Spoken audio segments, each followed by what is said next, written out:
노을이 스며드는 좁은 마을 골목 오래된 단층집 마당에 앉은 노부부가 있었습니다. 남편은 70을 갓 넘긴 나이였지만 여전히 부드러운 눈빛을 가진 사람이었고 아내는 그 옆에서 작은 바느질거리를 손에 쥔 채 조용히 앉아 있었습니다. 아내는 그 옆에서 작은 바느질거리를 손에 쥔 채 조용히 앉아 있었습니다. 두 사람은 평생을 함께하며 서로의 고단한 인생을 버팀목 삼아 살아왔습니다. 이들에게는 오랫동안 가족보다 더 가깝게 지내온 친구가 있었습니다. 젊은 시절부터 같은 공장에서 함께 일했고 술잔을 기울이며 꿈을 나누던 사이였죠. 아이들 결혼식에도 함께 했고 손주의 돌잔치에도 얼굴을 내밀던 그 친구는 그야말로 형제보다 가까운 사람이라는 말을 증명하듯 언제나 곁에 있었습니다.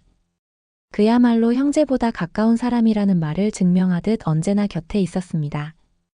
남편은 그를 가리켜 늘 이렇게 말하곤 했습니다. 세상에 믿을 사람 하나만 꼽으라면 난 저 사람이지. 아내는 그런 남편의 말에 속으로는 늘 염려했지만 굳이 반대하지 않았습니다. 오랜 세월 쌓아온 믿음이라는 게 밖에서 보기에는 쉽게 깨뜨릴 수 없는 돌담처럼 보였으니까요. 그러던 어느 날 은퇴를 앞둔 남편은 친구의 권유를 받습니다. 마을에선 듣기 힘든 조금은 번듯한 사업 이야기가 그의 입에서 흘러나왔습니다. 요즘 투자라는 게 대세야. 은행 이자에만 의지하면 늙어서 뭐 하겠냐.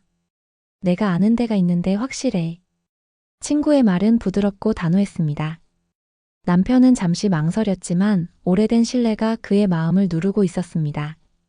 아내는 밤새 뒤척이며 남편에게 조심스럽게 말했습니다. 당신 혹시 잘못되면 어쩌려고 그래요? 그러자 남편은 낮은 목소리로 답했습니다. 내가 누구를 믿겠어. 저 사람만은 절대 아니야. 그 짧은 대화가 훗날 두 사람의 운명을 바꾸게 될 줄은 아무도 몰랐습니다. 며칠 후 노부부는 평생 모아온 재산을 고스란히 친구에게 맡깁니다. 아이들을 키우며 허리띠 졸라매고 밤새 일하며 모은 돈, 그리고 노년에 기대고자 했던 마지막 희망이었습니다. 남편은 돈을 건네는 순간 묘한 떨림을 느꼈습니다. 그것은 불안이라기보다는 한 시대가 끝나고 새로운 삶이 시작될 거라는 희미한 설렘이기도 했습니다. 하지만 시간이 흐르자 연락은 점점 뜸해졌습니다. 처음엔 바쁘다는 핑계였고 그 다음엔 몸이 아프다며 나타나지 않았습니다. 그리고 결국 흔적도 없이 사라졌습니다.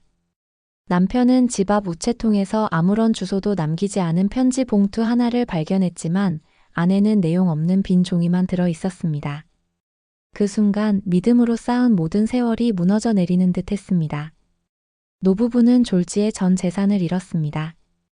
은행 대출조차 불가능했고 생활비는 빠듯해졌습니다. 아내는 한숨 섞인 바느질로 겨우 용돈을 마련했고 남편은 이웃의 농사일을 돕거나 자비를 하며 하루를 보냈습니다. 하지만 무엇보다 무거웠던 것은 평생 친구라 믿었던 사람에게 속았다는 굴욕감과 배신감이었습니다. 밤이면 남편은 술잔을 기울이며 스스로를 탓했습니다. 내가 바보였어. 당신 말 들을 걸. 그 목소리에는 후회와 자책이 엉켜 있었고 아내는 아무 말 없이 옆에서 눈물만 삼켰습니다. 서로를 원망할 수조차 없었기에 그 눈물은 더 깊은 고통으로 쌓여만 갔습니다. 세월은 그 고통을 희미하게 덮어가는 듯 보였지만 사실 그 상처는 전혀 아물지 않았습니다. 오히려 시간이 지날수록 둘의 마음속에서는 더 단단한 매듭처럼 고여 있었습니다. 마을 사람들은 속삭였습니다. 그 친구 어디 가서 잘 산다더라. 그 소문은 노부부의 가슴을 더 무겁게 짓눌렀습니다. 그러던 어느 날 낯선 소식이 불쑥 찾아왔습니다. 사라졌던 친구가 병에 걸려 위독하다는 이야기였습니다. 남편은 얼어붙은 듯 가만히 앉아 있었고 아내는 차가운 눈빛으로 창밖만 바라보았습니다. 오랜 세월 묻어둔 감정이 다시 들끓기 시작하는 순간이었습니다. 그들의 삶은 이미 무너졌지만 아직 끝나지 않은 이야기가 남아 있었습니다. 배신과 상처 그리고 다시 찾아온 인연 앞에서 노부부는 어떤 결정을 내려야 할지 알 수 없는 갈림길에 서 있었습니다. 겨울의 바람이 매섭게 불어오던 어느 날 노부부의 작은 집은 고요했지만 그 안의 공기는 팽팽하게 얼어붙어 있었습니다.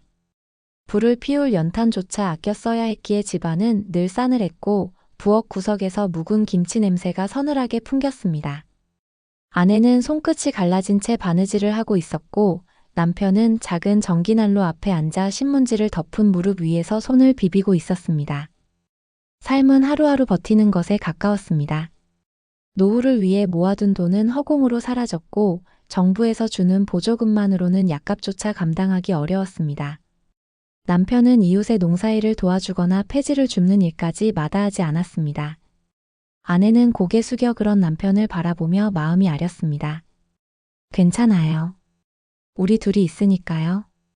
아내는 그렇게 말했지만 그 목소리는 늘 떨렸습니다. 남편은 한밤중이면 홀로 마당에 나가 담배를 피웠습니다. 오래된 장작더미 옆에 앉아 연기를 내뿜으며 그는 속으로 끊임없이 자신을 자책했습니다.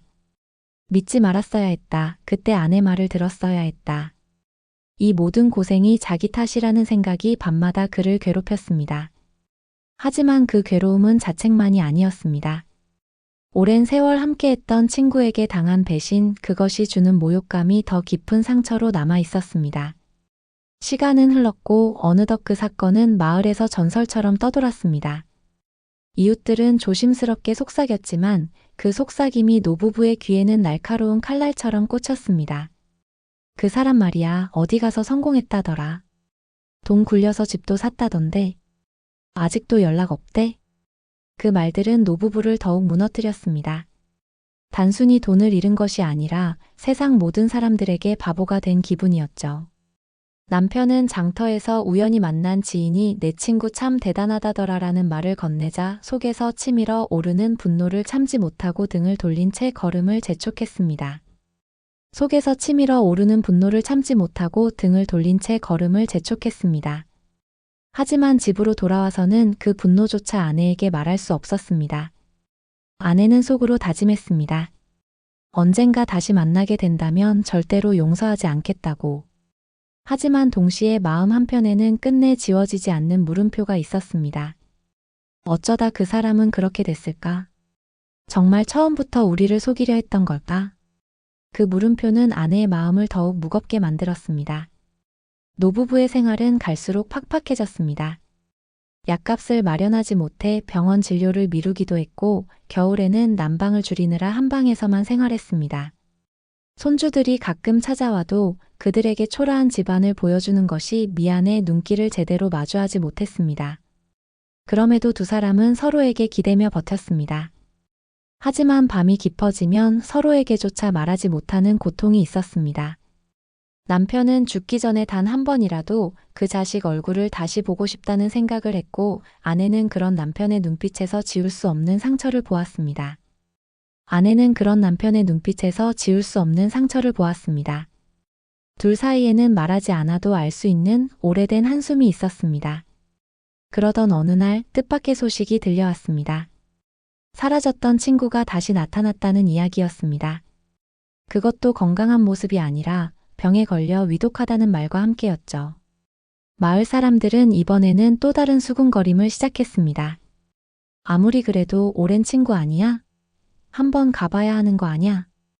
그렇게까지 믿었는데 차마 외면할 수 있을까? 이 소문은 마치 작은 불씨처럼 노부부의 마음속에서 잠들어 있던 분노와 상처를 다시 일깨웠습니다. 남편은 며칠 동안 아무 말도 하지 않았습니다. 신문을 펴놓고 눈으로만 쫓았지만 한 글자도 머리에 들어오지 않았습니다. 아내는 그 모습을 지켜보며 속으로 부글거리는 마음을 숨기지 못했습니다.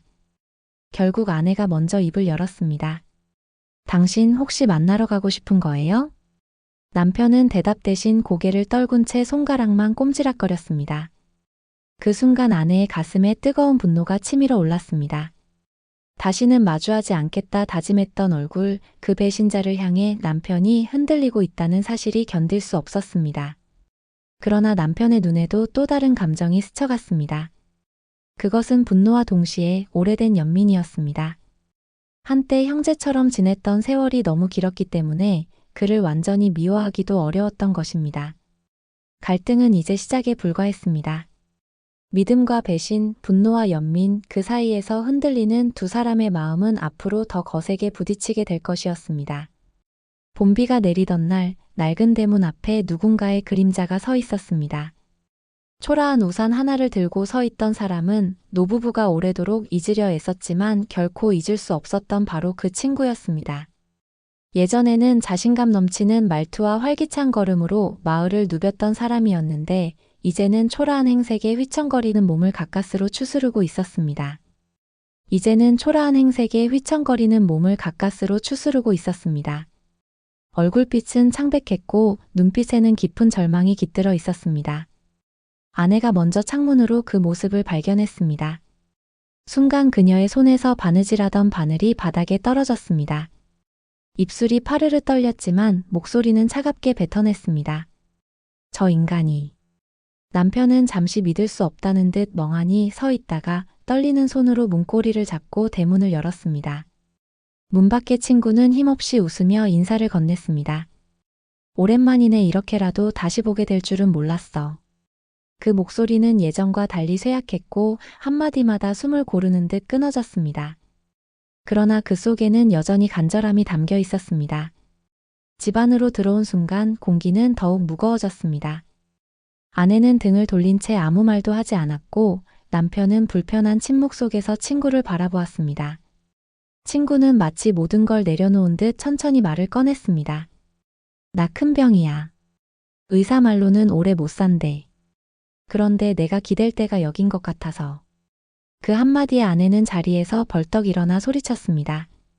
뻔뻔하네요. 우리 인생을 다 망쳐놓고 이제 와서 무슨 낯으로 여길 찾아온 거예요?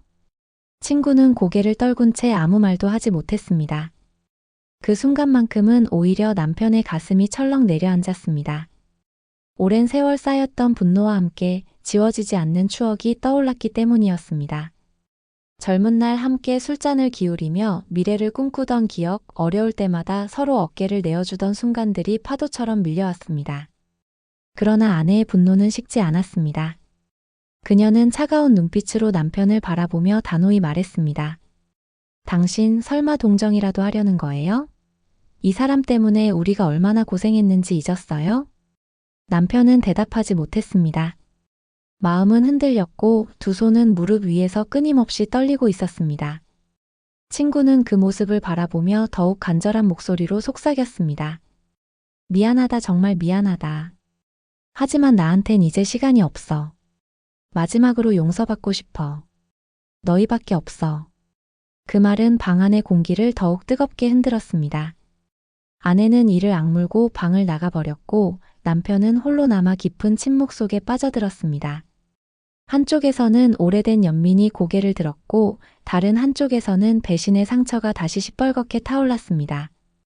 밤이 깊어지자 부부는 서로 다른 침상에 누워 잠을 이루지 못했습니다. 아내는 창문 너머로 비 내리는 소리를 들으며 눈을 감았지만 분노와 두려움이 온몸을 휘감았습니다. 그녀의 머릿속에는 그날 이후 겪었던 굶주림과 한숨, 손주들 앞에서 느낀 굴욕의 순간들이 생생히 떠올랐습니다. 절대 용서할 수 없다는 다짐이 점점 더 강해졌습니다. 반면 남편의 가슴 속에는 끊임없는 갈등이 일어났습니다. 한때는 가족보다 가까웠던 사이, 오랜 세월 함께 웃고 울던 사람이 눈앞에서 죽음을 기다린다며 울부짖고 있었습니다. 그 모습을 외면하는 것이 옳은 일인지 아니면 함께 살아온 기억만큼은 지켜야 하는 것인지 남편은 차마 답을 내리지 못했습니다. 그날 밤 비는 멎었지만 부부의 집안에는 더 거센 폭풍이 몰아치고 있었습니다. 배신과 분노, 연민과 흔들림. 모든 감정이 얽히고 설켜 서로를 옥죄고 있었습니다.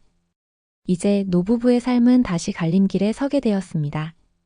한쪽은 오랜 상처를 덮고 손을 내미는 길이었고 다른 한쪽은 고통의 대가를 끝까지 마주하게 하는 길이었습니다. 그러나 두 길 모두 눈물이 마를 날은 없을 듯 했습니다. 비가 멎은 지 며칠이 지났지만 집안의 공기는 여전히 눅눅했습니다. 마당의 흙바닥에는 빗물이 마르지 못한 채 고여 있었고 노부부의 마음도 그 무릉덩이처럼 무겁게 가라앉아 있었습니다. 병든 친구는 마치 마지막 희망을 붙잡듯 계속해서 연락을 해왔습니다. 전화기 너머로 들려오는 그의 목소리는 나지막했지만 애타는 울림이 있었습니다. 나 혼자서는 도저히 못 버티겠어. 제발 한 번만 와줄 수 없겠나? 남편은 그 목소리를 듣고도 쉽게 전화를 끊지 못했습니다. 손끝이 떨리며 오래 붙잡고 있던 수화기를 내려놓는 순간 아내의 눈이 곧장 그를 향했습니다. 아내는 이미 알아차리고 있었습니다. 남편 마음이 흔들리고 있다는 것을. 당신 또 흔들리는 거죠? 아내의 목소리는 차갑고 날카로웠습니다. 남편은 무겁게 고개를 떨군 채 아무 말도 하지 않았습니다. 그러나 그 침묵은 오히려 대답보다도 분명했습니다. 아내는 더 이상 참을 수 없다는 듯 손에 쥔 바늘땀을 탁 놓아버렸습니다. 바닥에 떨어진 바늘이 금속성 소리를 내며 바닥을 울렸습니다. 우린 그 사람 때문에 전부 잃었어요. 집도 돈도 사람들의 신뢰도 다 날아갔다고요. 그런데 이제 와서 그 사람 불쌍하다고 손 내밀자는 거예요? 남편은 입술을 깨물며 겨우 말을 뱉었습니다. 하지만 그래도 오랫동안 함께했잖아. 한때는 형제나 다름없었잖아. 사람이 죽어가는데 그냥 모른 척하는 게 옳은 일일까? 아내는 치를 떨며 고개를 저었습니다. 눈가가 벌겋게 달아올랐지만 눈물은 흘리지 않았습니다. 그것은 오히려 더 단단한 분노의 표정이었습니다. 죽어가는 사람이라고 다 용서받을 수 있는 건 아니에요. 우리가 흘린 눈물이 얼만데 당신이 그걸 잊어요? 남편은 더 이상 대답하지 못했습니다. 아내의 목소리에는 오랜 세월의 고통이 응축되어 있었고 그 앞에서 그는 무력해졌습니다. 두 사람은 같은 방에 있었지만 서로의 시선은 끝내 마주치지 못했습니다. 그날 밤 남편은 혼자 마당에 나가 오래된 담뱃불을 붙였습니다. 바람에 흔들리는 불빛을 바라보며 그는 지난 세월을 떠올렸습니다.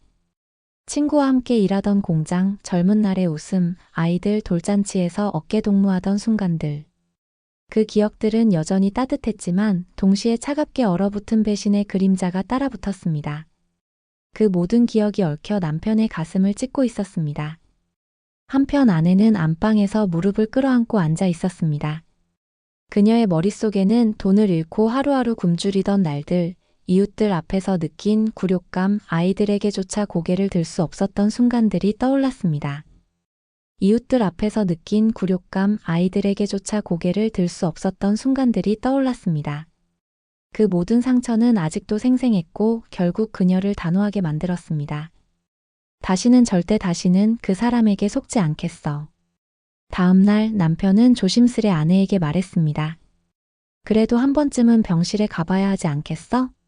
그냥 마지막으로 얼굴이라도. 아내는 가슴속에서 치밀어 오르는 분노를 참지 못하고 자리에서 일어나 소리쳤습니다. 당신 정말 끝까지 그 사람 편을 들 거예요? 그 사람이 우리한테 뭘 했는지 정말 잊은 거예요? 남편은 움찔하며 입을 다물었습니다. 그러나 그의 눈빛에는 여전히 갈등이 자리하고 있었습니다. 그 눈빛을 본 아내는 깊은 한숨을 내쉬며 등을 돌렸습니다. 그날 이후 집안은 더욱 냉랭해졌습니다. 두 사람은 같은 공간에서 밥을 먹고 같은 방에서 잠을 잤지만 대화는 점점 줄어들었습니다. 아내는 분노와 상처 속에서 점점 더 단단해졌고 남편은 연민과 흔들림 속에서 더 깊이 갇혀갔습니다. 마침내 부부는 서로에게조차 말하지 못한 채 각자의 결심을 굳혀가고 있었습니다.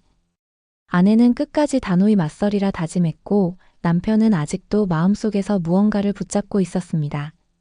비로소 두 사람의 갈등은 돌이킬 수 없는 지점에 다다르고 있었습니다. 병든 친구는 계속해서 손을 내밀고 있었고 노부부는 서로 다른 길 위에 서 있었습니다. 봄비가 먹고 며칠 동안 고민을 거듭하던 남편은 마침내 결정을 내렸습니다. 마음속 갈등 끝에 그는 아내를 설득했습니다. 한 번만 같이 가보자. 이게 마지막 일지도 모르잖아. 아내는 오랫동안 침묵하다가 차갑게 대답했습니다. 좋아요. 대신 기억해요. 내가 가는 건 용서하려는 게 아니라 끝까지 두 눈으로 확인하기 위해서예요. 그렇게 두 사람은 오래된 코트를 걸치고 병원으로 향했습니다. 길 위에 봄 햇살은 따스했지만 두 사람의 얼굴은 어둡고 굳어 있었습니다. 병원 복도는 희미한 소독약 냄새로 가득했고 환자들의 기침 소리와 간헐적인 신음이 이어졌습니다. 노부부는 안내를 받아 친구의 병실 앞에 섰습니다. 문틈 사이로 들려오는 산소호흡기의 쉬익쉬익 소리가 불안하게 귀에 들어왔습니다. 문을 열자 침대 위에는 앙상하게 마른 몸이 힘겹게 누워 있었습니다. 친구는 마치 자신을 기다렸다는 듯 고개를 돌려 두 사람을 바라보았습니다. 창백한 얼굴에 힘없는 미소가 번졌습니다. 왔구나. 남편은 순간 목이 메어 아무 말도 하지 못했습니다. 하지만 아내의 눈빛은 여전히 차가웠습니다. 그녀는 침대 옆에 서서 그를 노려보았습니다. 친구는 손을 떨며 뻗어내려 했지만 아내는 그 손을 잡지 않았습니다. 대신 남편이 가까이 다가가 조심스레 손을 붙잡았습니다. 그 순간 친구는 안도의 한숨을 내쉬며 힘겹게 말을 이어갔습니다. 난 너희가 올 거라 믿고 있었어. 그날 이후 늘 미안했어. 아내는 참다 못해 날카롭게 목소리를 높였습니다. 정말 미안한 줄 알아요? 당신 때문에 우리가 어떻게 살았는지 알아요? 그걸 다 알고도 지금 이런 말 하는 거예요? 친구는 눈을 감았다가 떨리는 숨을 고르며 중얼거렸습니다. 내가 돈이 필요했어. 처음부터 그랬어. 널 믿게 만들고 그래야 내가 살 수 있었으니까. 그 말은 칼날처럼 노부부의 가슴을 찔렀습니다. 아내는 숨을 들이마시며 손끝이 파르르 떨렸습니다. 남편조차 순간 말을 잃고 눈이 커졌습니다. 지금까지는 단순한 욕심 혹은 순간의 실수라 믿고 싶었습니다. 그러나 그의 입에서 흘러나온 말은 그것이 계획된 배신이었다는 사실을 증명하고 있었습니다. 뭐라고요? 처음부터? 아내의 목소리는 분노로 갈라졌습니다. 친구는 시선을 피하지 못하고 천장을 바라보며 무의식처럼 속내를 흘렸습니다. 네가 평생 성실하게 모아온 돈 그게 늘 부러웠어. 난 가진 게 없었으니까. 널 속이고 빼앗지 않으면 난 살 수가 없었어. 방 안은 숨막히는 정적에 휩싸였습니다. 남편이 손에서 친구의 손이 천천히 미끄러져 내려갔습니다. 그의 가슴 속에서 마지막까지 남아있던 연민조차 산산이 부서지는 순간이었습니다. 눈앞에서 사람이 죽어가고 있음에도 그보다 더 큰 것은 배신의 진실이었습니다. 아내는 참을 수 없다는 듯 방을 박차고 나갔습니다. 복도의 소독약 냄새조차 역겨워 코끝이 시렸습니다. 그녀는 벽에 손을 짚고 숨을 몰아쉬며 눈앞이 흐려져 오는 것을 느꼈습니다. 눈물이 아니라 분노와 허탈이 섞인 뜨거운 기운이었습니다. 남편은 병실에 홀로 남아 침대 위에 친구를 한참 동안 바라봤습니다. 오랫동안 자신이 형제라 부르며 살아온 사람, 그 사람의 입에서 흘러나온 말은 지난 세월을 전부 부정하는 듯 했습니다. 친구는 힘겹게 속삭였습니다. 그래도 이제 와서라도 용서해 줄 수 없겠나? 죽기 전에. 그러나 남편은 더 이상 대답하지 않았습니다. 천천히 병실 문을 닫고 나와 복도에 서 있던 아내를 바라보았습니다. 두 사람은 아무 말도 하지 않았지만 그 순간 서로의 마음이 같은 방향으로 무너지고 있음을 느낄 수 있었습니다. 집으로 돌아오는 길 두 사람은 한마디도 주고받지 않았습니다. 봄날의 따스한 바람조차 그들에게는 아무런 위로가 되지 않았습니다. 오히려 그 바람 속에서 오래 묻어둔 분노가 다시 깨어나는 듯 했습니다. 그날 밤 부부는 마주 앉아 말없이 밥을 먹었습니다. 아내는 젓가락을 내려놓으며 낮게 말했습니다. 들었죠? 그 사람 처음부터 우리를 속인 거예요. 이제는 더 이상 흔들릴 이유 없어요.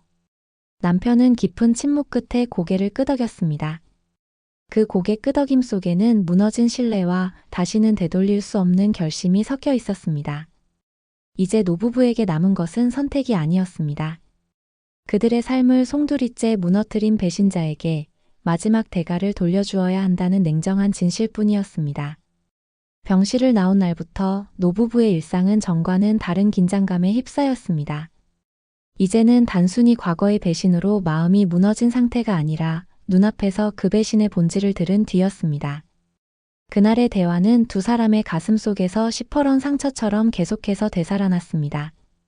아내는 밤마다 꿈에서조차 친구의 목소리를 들었습니다. 네가 가진 게 부러웠어. 널 속여야만 살 수 있었어. 그 말은 악몽처럼 귓가에 맴돌며 그녀를 잠에서 깨우곤 했습니다. 깨어난 뒤에도 땀에 젖은 손으로 가슴을 움켜쥐며 숨을 몰아쉬어야 했습니다. 그럴 때마다 아내는 다시 다짐했습니다. 절대 용서하지 않아. 이번엔 끝까지. 남편 역시 흔들리던 마음이 점점 무거워졌습니다. 오랫동안 친구라는 이름으로 덮어왔던 연민은 이제 거의 사라지고 그 자리에 허무와 분노가 남았습니다. 하지만 동시에 그는 복잡한 감정에 휘말려 있었습니다. 병든 몸으로 매달리는 그 얼굴이 떠오를 때마다 마음 한 구석이 여전히 흔들렸기 때문이었습니다. 그러나 그 흔들림마저 아내의 눈물을 떠올리는 순간 산산이 부서졌습니다. 며칠 후 병원에서 다시 전화가 걸려왔습니다. 수화기 너머로 들려온 간호사의 목소리는 다급했습니다. 보호자분들, 환자분이 계속 두 분을 찾으세요. 많이 힘들어하십니다. 남편은 잠시 망설였지만 아내의 단호한 눈빛에 인해 고개를 끄덕였습니다. 두 사람은 다시 병원을 찾았습니다. 침대 위의 친구는 그야말로 몰락한 인간의 모습이었습니다. 머리칼은 빠져 성긴 채였고 피부는 창백하다 못해 푸르스름하게 질려 있었습니다. 산소호흡기에 의지하며 겨우 숨을 쉬고 있었지만 눈만은 여전히 두 사람을 향해 간절하게 빛나고 있었습니다. 그는 떨리는 손을 뻗으며 말했습니다. 제발 제발 한 번만 도와줘. 내가 가진 건 이제 아무것도 없어. 죽기 전에 너희의 용서라도 받고 싶어. 남편은 그 손을 바라보다가 천천히 뒤로 물러났습니다. 차마 잡지 못한 채였습니다. 아내는 차갑게 그 장면을 지켜보다가 낮게 말했습니다. 당신 마지막까지 우리를 속였어요. 지금 하는 말도 진심인지 어떻게 알아요? 친구의 얼굴에 눈물이 번졌습니다. 그는 고개를 떨군 채 흐느끼며 중얼거렸습니다. 난 잘못했어, 정말 잘못했어. 하지만 내가 가진 게 아무것도 없잖아. 너희라도 날 버리면 난 완전히 끝이야. 그 울음은 병실의 정막 속에서 더 크게 울려 퍼졌습니다. 하지만 노부부의 눈빛은 흔들리지 않았습니다. 아내는 눈가가 젖어들었지만 그것은 연민이 아니라 지난 세월의 고통이 솟구쳐 오른 눈물이었습니다. 남편은 차가운 목소리로 말했습니다. 넌 우리를 끝장냈어. 네가 우리를 버린 순간 우리는 이미 끝이었어. 친구는 그 말을 듣고 몸부림치듯 손을 내저었지만 쇠약한 몸은 이내 힘없이 가라앉았습니다. 그의 울음은 점점 절규로 변했고 그 절규는 오히려 노부부의 마음을 더욱 굳게 만들었습니다. 병실을 나서며 아내는 깊은 숨을 내쉬었습니다. 이제 알겠죠? 저 눈물도 결국 자기 살자고 흘리는 눈물이에요. 남편은 한참 동안 말없이 걸었습니다. 그러나 그 침묵 속에서 그는 이미 결심을 굳히고 있었습니다. 연민 따위로는 결코 갚을 수 없는 세월의 빚이 있음을 이제는 자신도 똑똑히 깨달았던 것입니다. 집으로 돌아온 두 사람은 서로 마주 앉아 오랜 시간 말을 하지 않았습니다. 하지만 공기 속에는 같은 결심이 짙게 깔려 있었습니다. 친구의 눈물은 더 이상 그들을 흔들지 못했습니다. 오히려 그 눈물이 마지막 남은 체면마저 무너뜨리며 복수라는 이름의 냉혹한 결심을 더욱 단단히 굳히게 만들었습니다. 그날 밤 아내는 낮게 중얼거렸습니다. 우린 이제 선택할 필요도 없어요. 그 사람에게 남은 건 우리가 되돌려줄 차례뿐이에요. 남편은 조용히 고개를 끄덕였습니다. 그의 눈빛은 예전의 흔들림이 아닌 굳은 결심으로 가득 차 있었습니다. 그리고 두 사람은 알았습니다. 오랫동안 자신들을 괴롭혀온 상처와 분노가 이제 마침내 하나의 방향으로 모아지고 있음을. 밤은 깊었고 노부부의 집안은 정막으로 가득했습니다. 창문 밖에서는 바람이 스산하게 흔들렸고 달빛이 희미하게 안방 바닥에 드리워져 있었습니다. 아내는 무릎을 껴안은 채 앉아 있었고 남편은 낡은 책상 앞에 앉아 고개를 떨군 채 오래된 서류들을 꺼내어 놓고 있었습니다. 그 서류들은 몇 년 전 친구와 함께 사업 이야기를 나누며 건네받았던 계약서 뭉치였습니다. 그때는 무심히 도장을 찍었고 믿음 하나로 모든 것을 맡겼지만 이제는 그 속에서 증거를 찾기 위해 다시 펼치고 있었습니다. 서류 곳곳에는 허술하게 위조된 흔적이 눈에 띄었습니다. 도장의 잉크 자국은 불분명했고 계약 조건들은 애초부터 노부부에게 불리하게 짜여져 있었습니다. 남편은 떨리는 손가락으로 그 글자를 따라가며 낮게 중얼거렸습니다. 처음부터 우리를 속이려고 했던 거야. 아내는 그의 어깨 너머로 서류를 바라보다가 눈을 감았습니다. 오래 참아온 울음이 목구멍까지 차올랐지만 더는 눈물을 보이고 싶지 않았습니다. 이제는 눈물이 아니라 냉정함이 필요하다는 것을 알고 있었기 때문이었습니다. 며칠 동안 두 사람은 은밀하게 움직였습니다. 남편은 마을에 오래전부터 알던 지인들을 찾아가 물었습니다. 당시 돈의 흐름을 기억하는 이웃, 은행 직원, 심지어는 함께 술자리에 있었던 사람들까지. 작은 단서들이 하나둘 모여 친구의 사기 행각이 사실임을 입증할 수 있는 조각들이 되었습니다. 아내는 집안에서 증거들을 정리하며 밤새 서류와 기록을 확인했습니다. 낡은 전등 불빛 아래 그녀의 얼굴에는 지친 기색이 역력했지만 눈빛만큼은 단호하게 빛나고 있었습니다. 그러던 어느 날 남편은 뜻밖의 기록을 찾아냈습니다. 친구가 노부부의 재산을 빼돌린 뒤 가짜 명의로 부동산을 사들였다는 흔적이었습니다. 이미 그 부동산은 다른 사람 명의로 넘어가 있었지만 거래 내역에는 명확히 그의 이름이 남아 있었습니다. 그것은 단순한 돈의 문제가 아니었습니다. 친구가 얼마나 철저하게 계획했는지, 그리고 얼마나 뻔뻔하게 그 돈을 자신의 삶에 쏟아부었는지를 증명하는 결정적 증거였습니다. 남편은 종이를 들고 깊은 숨을 내쉬었습니다. 이제 끝을 보자. 아내는 고개를 끄덕이며 낮게 대답했습니다. 이제 우리가 그 사람의 마지막을 결정할 차례예요. 그 후 며칠 동안 두 사람은 조용히 준비했습니다. 언론사에 제보하기 위해 편지를 작성했고 과거의 거래 내역과 증언들을 정리해 파일로 묶었습니다. 남편은 평생 처음으로 펜을 쥔 손이 떨리지 않았습니다. 오히려 그 손끝에는 단호한 힘이 실려 있었습니다.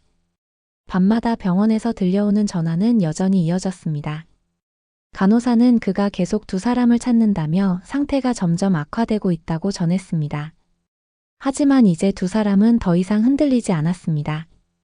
오히려 그 소식은 서류를 더 단단히 정리하게 만드는 동력이 되었습니다. 그리고 마침내 모든 준비가 끝났습니다. 남편은 봉투를 들고 집을 나섰습니다.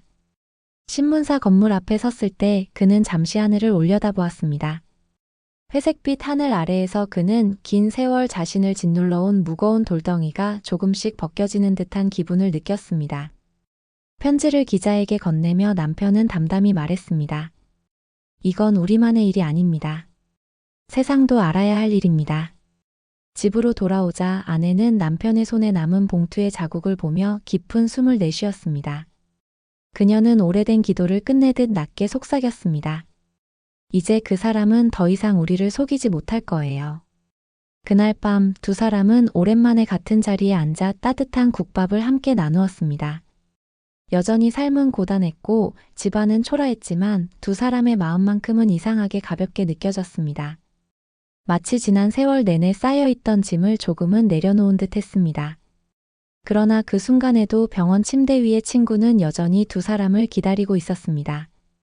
간절히 울부짖던 그의 목소리는 더는 노부부에게 닿지 못했습니다. 이제 그와의 마지막 만남은 진실이 세상에 드러난 이후에야 찾아올 운명이었습니다. 며칠 후 마을 신문사 일면에 커다란 기사 제목이 실렸습니다. 평생 친구를 속여 전 재산을 가로챈 사기꾼의 말로라는 문구가 굵은 활자로 사람들의 눈을 사로잡았습니다. 기사에는 노부부의 이름은 나오지 않았지만 그들의 이야기를 아는 사람이라면 누구든 눈치챌 수 있었습니다. 기사 속에는 구체적인 증거와 거래 내역, 그리고 그 친구가 어떻게 수십 년의 신뢰를 배신하며 재산을 빼돌렸는지 상세히 드러나 있었습니다.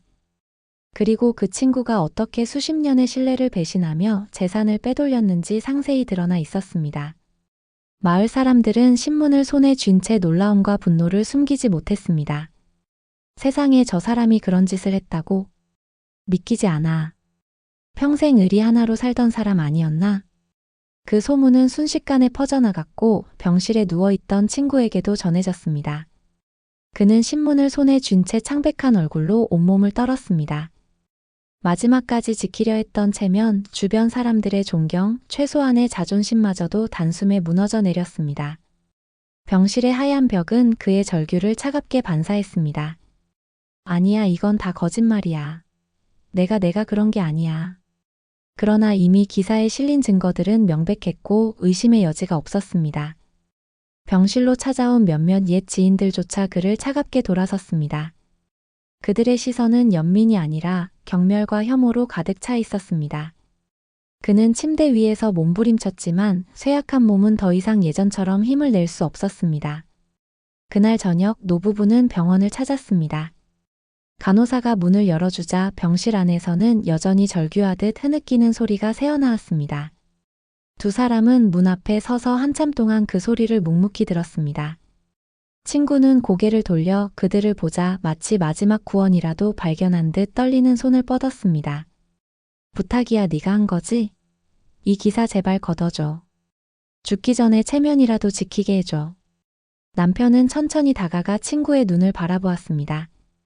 그 눈 속에는 이제 어떤 교활함도 남아있지 않았습니다. 오직 두려움과 절망뿐이었습니다. 하지만 남편의 눈빛은 차갑게 굳어 있었습니다. 네가 우리한테 했던 짓을 기억해라. 우리가 흘린 눈물, 잃어버린 세월, 무너진 삶, 내가 앗아간 건 돈이 아니라 우리의 인생이었어. 친구는 손을 부르르 떨며 애원했습니다. 제발 제발 한 번만 용서해줘, 죽기 전에. 그때 아내가 앞으로 나섰습니다. 그녀의 목소리는 단호했고 떨림이 없었습니다. 용서는 당신 같은 사람에게 주는 게 아니에요. 당신이 한 짓은 이제 세상이 다 알게 됐고 당신은 그 대가를 치르고 있는 거예요. 우리가 할 수 있는 건 여기까지예요. 그녀는 고개를 돌려 남편을 바라보았고 남편은 묵묵히 고개를 끄덕였습니다. 두 사람은 더 이상 머뭇거리지 않았습니다. 친구가 떨리는 손으로 그들을 붙잡으려 했지만 남편은 단호하게 그 손을 뿌리치고 병실 문을 열었습니다. 문이 닫히는 순간 병실 안에는 친구의 절규만이 메아리처럼 퍼져나갔습니다. 그러나 그 소리는 두 사람의 마음에 더 이상 닿지 않았습니다. 그들에게 그것은 복수가 아니라 오래도록 무너진 삶을 되찾기 위한 마지막 선언이었기 때문이었습니다. 병원을 나선 두 사람은 어둑한 저녁 하늘 아래 나란히 걸었습니다. 바람은 여전히 차가웠지만 그들의 발걸음은 오랜만에 흔들림이 없었습니다. 긴 세월을 지배하던 분노와 눈물이 이제는 무거운 짐처럼 어깨에서 벗겨져 나가는 듯 했습니다. 아내는 깊은 숨을 내쉬며 말했습니다. 이제 됐어요. 이제 우리 마음에 빚진 건 아무것도 없어요. 남편은 조용히 고개를 끄덕이며 그 손을 꼭 잡았습니다. 두 사람은 그렇게 어둠 속을 걸어갔습니다. 아직도 삶은 고단했고 내일의 걱정은 여전히 남아있었지만 더 이상 과거의 그림자는 그들을 억누르지 못했습니다. 멀리 병원의 불빛이 희미해질 때까지 친구의 절규는 그들의 등 뒤에서 메아리처럼 남아있었습니다. 그러나 노부부의 뒷모습은 단호하고 흔들림 없는 걸음으로 오직 앞으로만 나아가고 있었습니다.